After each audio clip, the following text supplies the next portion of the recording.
So we have this beautiful cherry orchard. It's 10 acres. It has 1,000 trees.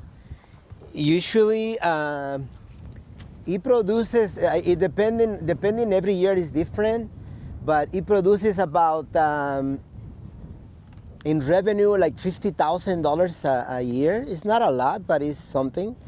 What I'd like to do, what I did last couple years, I did like a U-pick.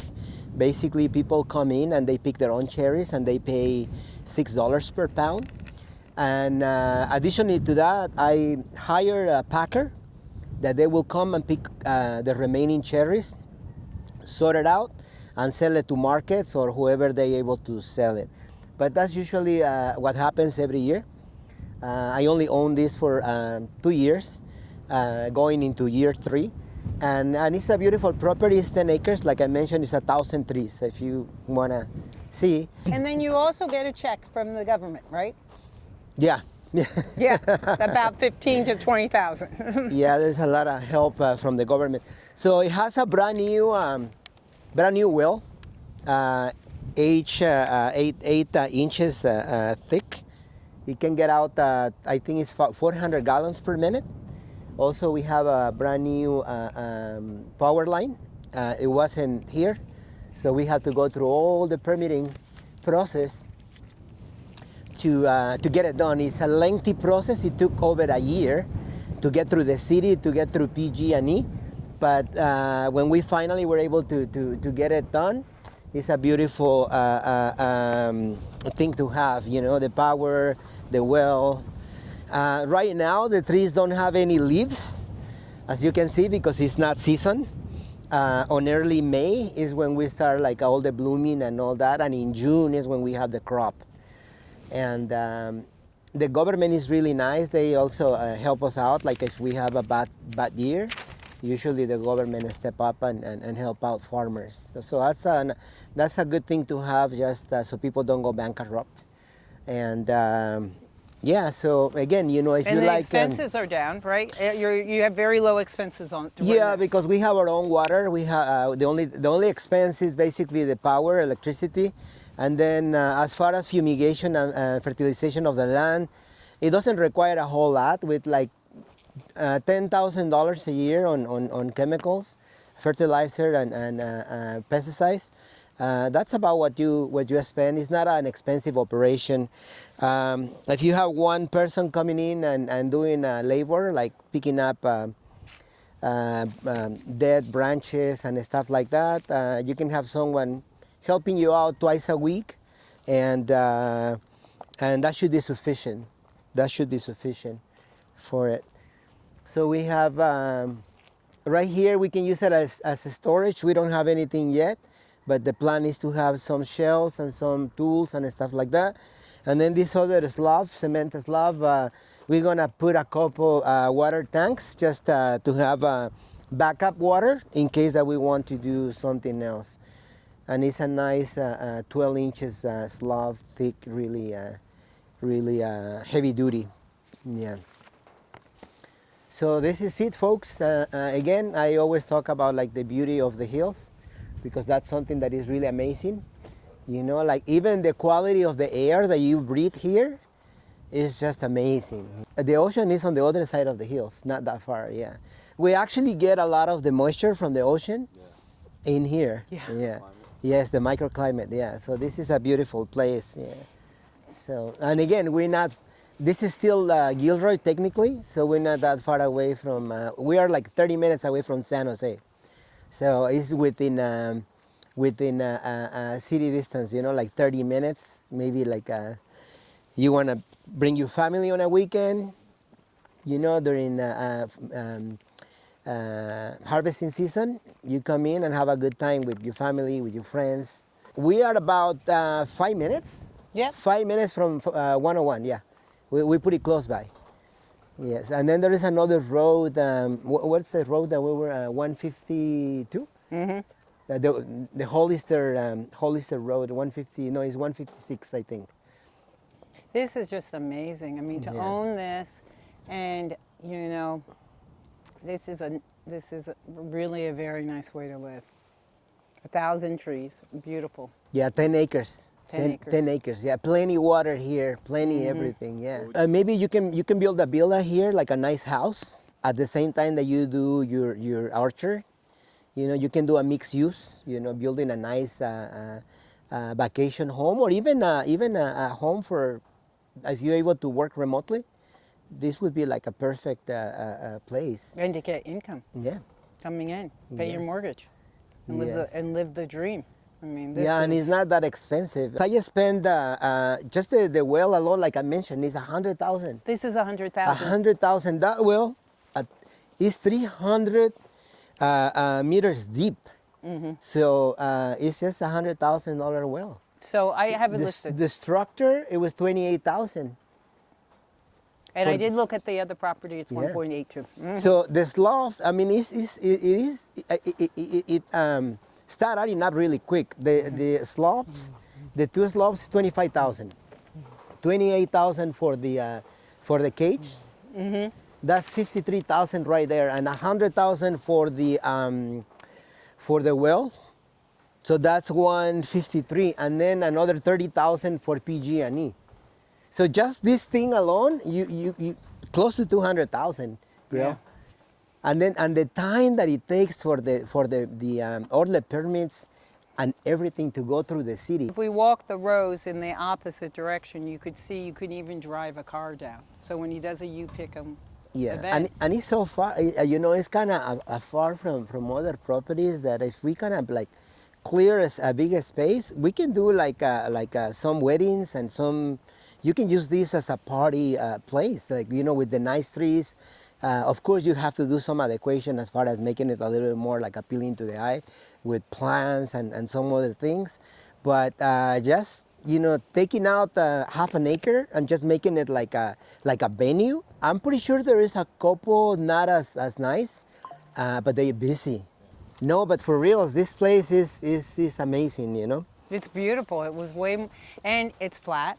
Yeah. And again, that is one. I used to, when I first started out in my real estate, I was selling houses up in the mountains and the slopage and the movement. I just been growing very fast and everything, but otherwise I'd be like you know, like developing the Yeah. property myself. But I have a couple other projects on the making right now that I'm unable to. I would need like 10 million. I have to limit him. Yeah. But if we can get Maston sold and even Doherty. Yes. Yeah. So this is Davidson, but we will. You know what? We're going to have to.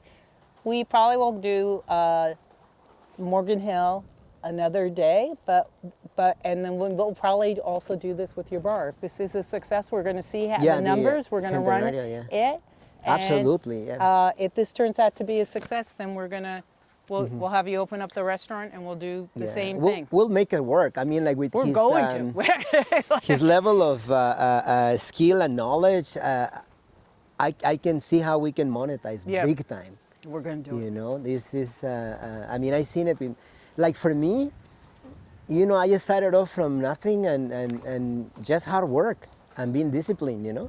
I was telling that Yeah. to him that Grail, when Grail and I met, I got an event center. It was a hometown buffet that it had closed. It was run down. It was in Shams, the place, and I remodeled it and turned it up into a nice event center, and it was one of the businesses that made me money. Yeah, 10,000 square feet, and now you rent out the back of the restaurant. Yeah. You rent out the event center, and you're making Yeah. unbelievable.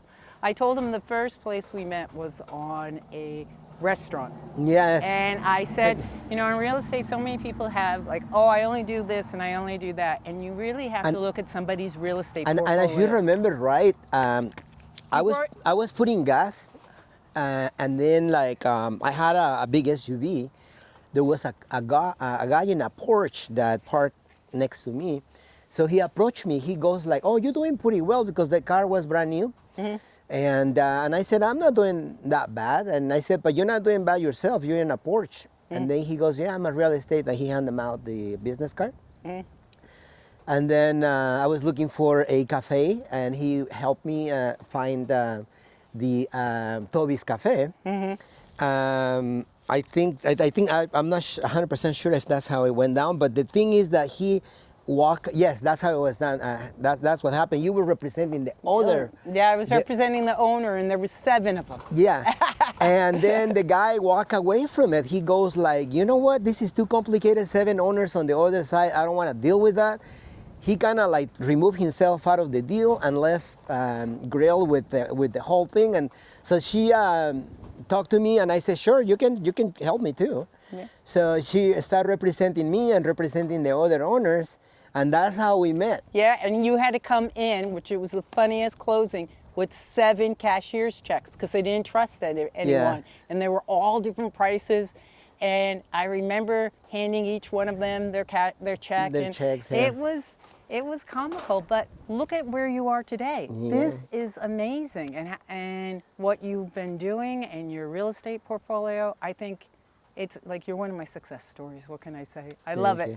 But I think what I was telling him, your clients come to you with many different needs. Maybe your daughter wants to buy a cafe. Maybe there's a condo.